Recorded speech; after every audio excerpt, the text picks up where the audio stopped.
bersama aku Iras Aprilia tentunya dalam pembahasan fakta dan realita sosial guys. Di konten kali ini aku akan membahas tentang sebuah kasus pembunuhan yang dikenal dengan pembunuhan seorang gadis SMA terbungkus samen guys yang terjadi di negeri Sakura, Jepang. Kasus ini terjadi itu kepada seorang gadis dengan nama Junko Furuta. Dia adalah seorang siswi SMA di Jepang itu yang diculik, kemudian dipukuli, disiksa, dan diperkosa selama masa penyekapannya itu guys. Sebelum kita ke pembahasannya, aku mohon kalian tinggalkan aku like, kalian komen, kalian subscribe channel ini, dan kalian bagikan video ini ke media sosial yang kalian punya. Dan jangan lupa kalian hidupkan notifikasinya biar ketika aku upload video lagi kalian bisa mengetahuinya lebih awal guys. Oke, kita langsung aja ke pembahasannya. Check it out guys. Kisah ini disebut juga dengan kisah pembunuhan siswi SMA terbungkus semen, dimana kisah ini dimulai karena penculikan yang dilakukan oleh geng Yakuza terhadap seorang siswi SMA di Jepang bernama Junko Furuta. Sebelum diculik, konon katanya guys, salah satu anggota dari Yakuza ini suka kepada Junko. Tapi karena Junko pada saat itu belum ingin pacaran, tentu saja si salah satu pemuda ini merasa cintanya ditolak oleh Junko dan tidak terima. Maka dia, si pemuda ini dengan gengnya berencana untuk menculik Junko, kemudian disekap. Inilah awal kisahnya itu terjadi guys, kayak gitu. Jadi gimana ya? Ada semacam harga diri yang tersakiti ketika cintanya ditolak. Padahal Junko ini bilang, aku lagi nggak mau pacaran, aku lagi fokus sekolah dan bekerja paruh waktu kayak gitu. Apakah Junko salah?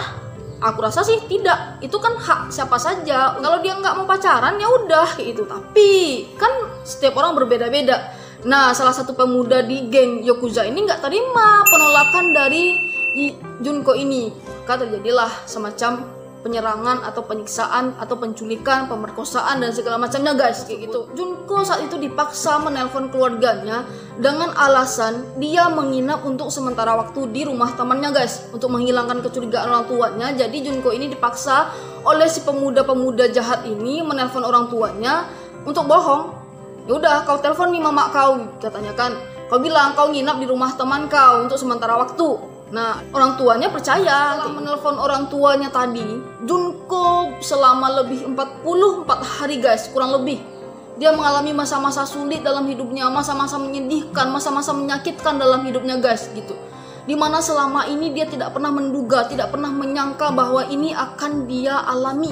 Selama penyekapannya ini guys, Junko mengalami yang namanya tindakan kekerasan seksual, diperkosa lebih dari 500 kali secara bergilir oleh pemuda-pemuda Yakuza ini. Sadis guys, mengerikan.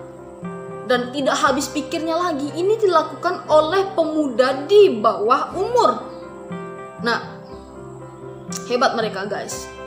Ini terjadi pada tahun 1980-an. Selama 40 hari lebih inilah guys, Junko mengalami penyiksaan yang sangat luar biasa. Bahkan di dalam logika manusia itu nggak masuk akal gitu.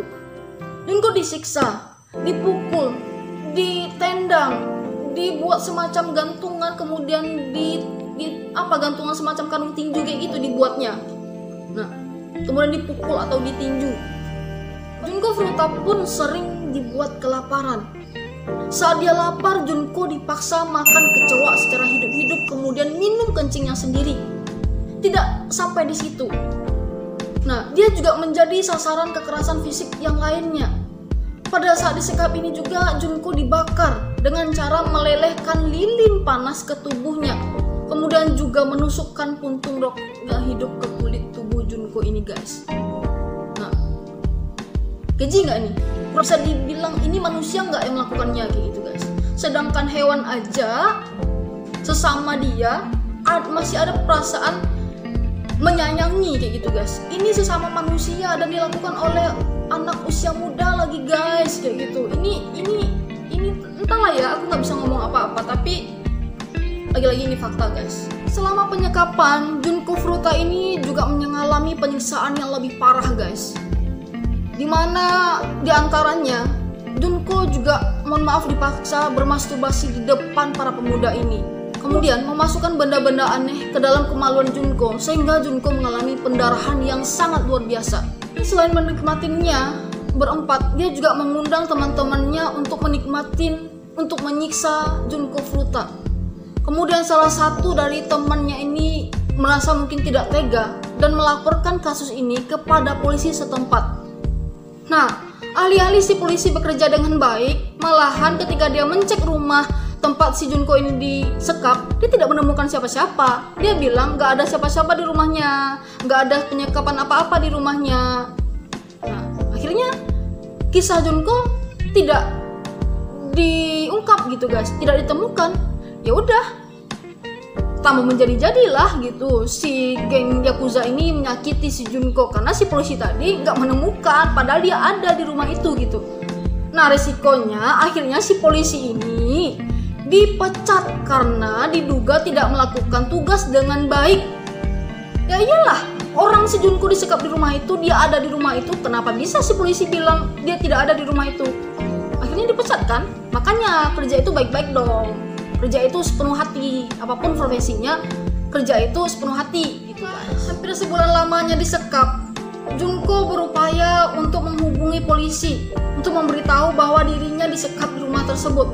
Alih-alih berhasil untuk menghubungi polisi, ternyata tindakan atau upaya Junko diketahui oleh pemuda ini guys. Tentu saja si pemuda ini nggak tinggal diam gitu. Nah, si Junko kembali dihukum, si Junko kembali disiksa, si Junko kembali disakiti, dibakar seperti biasanya gitu guys. Malahan kembali dimasukkan beberapa benda-benda atau botol-botol ke dalam kemaluan Junko sehingga Junko kembali mengalami pendarahan dan kejang-kejang. Karena tidak sanggup lagi menahan rasa sakit ini, tidak kuat lagi mengalami penyiksaan dan pemerkosaan tersebut, Junko minta kepada si pemuda itu agar bunuh aja aku gitu. Agar kesakitan ini berakhir, agar penyiksaan ini berakhir. Ya, mana mau lah si pemudanya, dia senang menikmati penyiksaan itu dia suka melihat si Junko tersiksa gitu guys gitu. Mana mau dia membunuh gitu. Dalam masa hukuman itu juga si pemuda ini membiarkan si Junko tidur di balkon, sehingga pada malam harinya tentunya si Junko kedinginan guys. Orang lagi lapar, tidak dikasih makan, disiksa dan segala macam, dibiarkan tidur di balkon, tentunya kedinginan gitu, dingin banget malahan gitu. Orang kita aja makan pakai selimut, tidur di balkon tetap aja dingin gitu. Apalagi dia nggak dikasih selimut di lantai, tentu dingin. Nah, pada saat kedinginan ini ternyata si Junko pipis guys, si Junko kencing gitu. Dan kencingnya ini membasahi karpet pemuda ini gitu. Tentu si pemuda ini marah lagi, menghukum lagi, memukul lagi, membakar lagi guys gitu. Pokoknya menyiksa sejadi-jadinya, bahkan aku bilang tadi di luar logikanya manusia. Dia menghukum, menyiksa dan segala macam. Kemudian menikmatinya gitu. Mungkin dia, aku bilang itu gimana ya?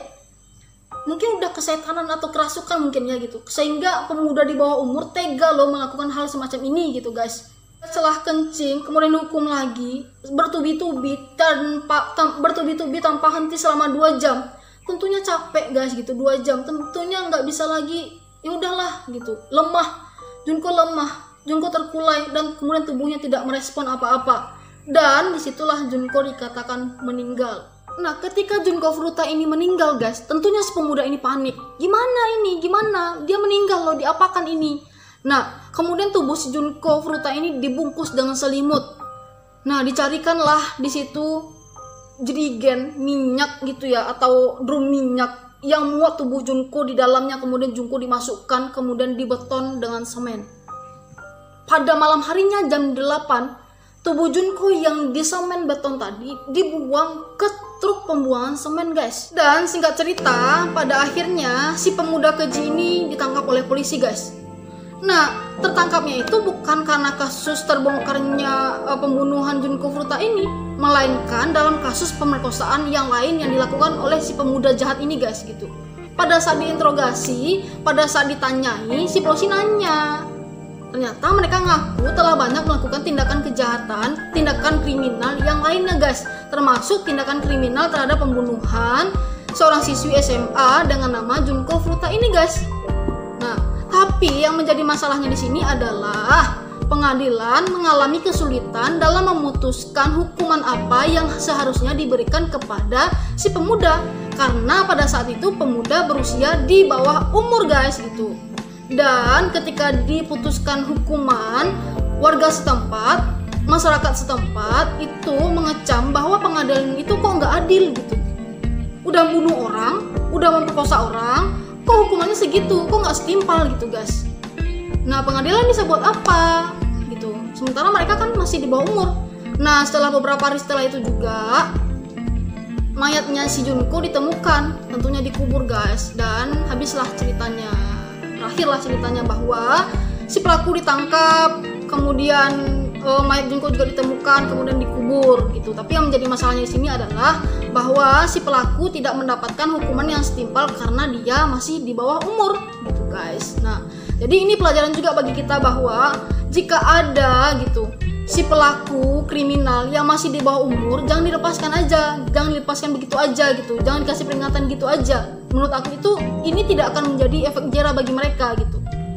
Bahwa dia mikir gini, oh segini, oh kayak gini hukumannya, besok dia akan buat lagi. Tapi silahkan atau coba berikan semacam dampak yang membuat mereka bisa jera agar tidak melakukan lagi perbuatan kriminal yang sebelumnya pernah dilakukan gitu guys. Nah gimana menurut kalian? Aku sih menganggapnya gitu ya, kasih dulu hukuman yang setimpal lah gitu, yang sesuai dengan usia mereka, yang intinya itu bisa membuat mereka jera gitu. Tapi soal hukum menghukum ya tentu itu urusannya kepada pihak yang berwajib gitu guys. Kita mah bisanya memberikan pandangan atau memberikan saran atau memberikan semacam pendapat gitu ya. Kalau diterima jadi, kalau nggak diterima ya jadi gitu. Oke, terima kasih telah menyaksikan video ini. Mungkin itu dulu yang bisa aku bahas tentang kasus pembunuhan Junko Furuta ini. Kalian jangan lupa tunggu aku lagi di pertemuan berikutnya. Kalian like, kalian komen, kalian subscribe channel ini, dan kalian bagikan video ini ke media sosial yang kalian punya. Aku akhiri dengan Assalamualaikum warahmatullahi wabarakatuh. Sampai jumpa.